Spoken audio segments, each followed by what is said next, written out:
शक्ति का। Paul Corinthian 9:20 के अंदर कहता है, मैं यहूदियों के दरमियान यहूदियों की मानित बना ताकि यहूदियों को जीत लूं। मौसवी शरीयत के तहत जिंदगी गुजारने वालों के दरमियान मैं उनकी मानित बना ताकि उन्हें जीत लूं। गौ में शरीयत का मातहत नहीं, मौसवी शरीयत के बगैर जिंदगी गुजारने वालों के दरमियान मैं उन्हीं की मानित बना ताकि उन्हें जीत लूं। इसका मतलब ये नहीं कि मैं अल्लाह की शरीयत का ताबे नहीं हूँ। हकीकत में मैं मसीह की शरीयत के तहत जिंदगी गुजारता हूँ। मैं कमजोरों के लिए कमजोर बना ताकि उन्हें जीत लूं। सबके लिए मैं कुछ बना ताकि हर मुमकिन तरीके से बास को बचा सकूं। अब इसको क्या बोलेंगे बताएं मुझे आप। मैं तो गिरगिट ही कहूंगा। आप ज्यूस के अंदर जाके ज्यूस बनते हो और मीठी मीठी बातें बनाते हो और धीरे धीरे उन्हें कन्वर्ट करते हो। काफिरों में जाकर काफिर बनते हो, फिर धीरे धीरे उन्हें कन्वर्ट करते हो। ये क्या है? हिपोक्रेसी के अलावा ये है क्या? कुछ भी नहीं। आपने एक फेस्टिवल के बारे में सुना होगा जो दुनिया भर के क्रिश्चियन बड़ी धूमधाम से सेलिब्रेट करते हैं, जिसको ईस्टर कहा जाता है।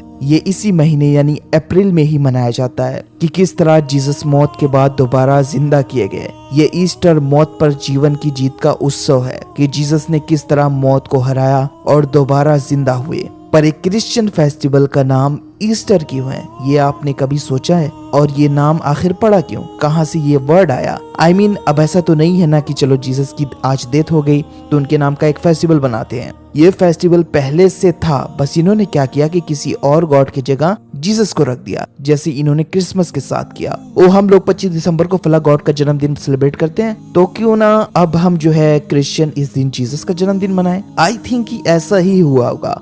फिर धीरे धीरे जैसे पेगन्स कन्वर्ट हुए, उन्होंने अपने जो है अपने ट्रेडिशन को अपने साथ ही रखा, जबकि उन्हें ये चीज छोड़ देनी चाहिए थी। क्या कभी जीसस ने कहा कि तुम इसको अपना फेस्टिवल बना लेना मेरे जाने के बाद? बल्कि जीसस ने तो मार्क 7:6 में ट्रेडिशन बनाने वालों को करारा जवाब दिया है। पर ये जो लफ्ज है ये ईस्टर, क्योंकि ये जो वर्ड है ये मॉडर्न इंग्लिश वर्ड है Easter. Easter evolve from the old English term Eastre और यूस्ट्रे।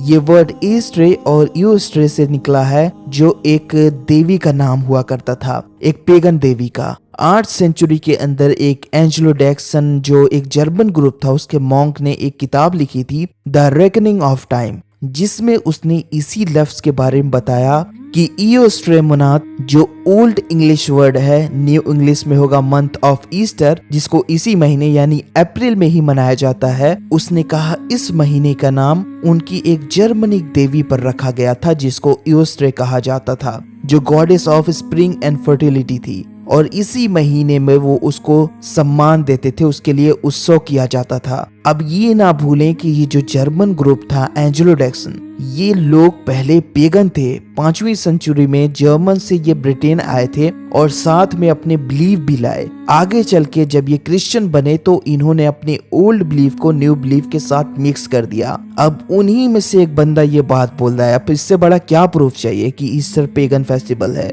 अब ये जो देवी थी ईओस्ट्रे, इसको बेबीलोन की देवी स्टार के साथ भी जोड़ा जाता है। Eostre goddess of fertility, goddess of spring थी। असल में बसंत का महीना शुरू हो चुका है और इसी महीने में वो अपनी देवी के लिए कुर्बानियां देते थे, उत्सव मनाते थे, ताकि आने वाले महीनों में उनके बच्चे और उनके फसलों में बरकत हो, और जानवरों की कुर्बानियां करते थे। कुछ लोग ये भी कहते हैं कि शायद वो इंसानों की भी कुर्बानी करते थे, वल्लाहु आलम। फिर कुर्बानी के खून को वो अंडों पर इस्तेमाल करके उन्हें छुपा देते थे। अब देखेंगे कि ईस्टर में भी अंडे और रैबिट को सिंबलाइज किया जाता है, ये फर्टिलिटी को ही दिखाता है।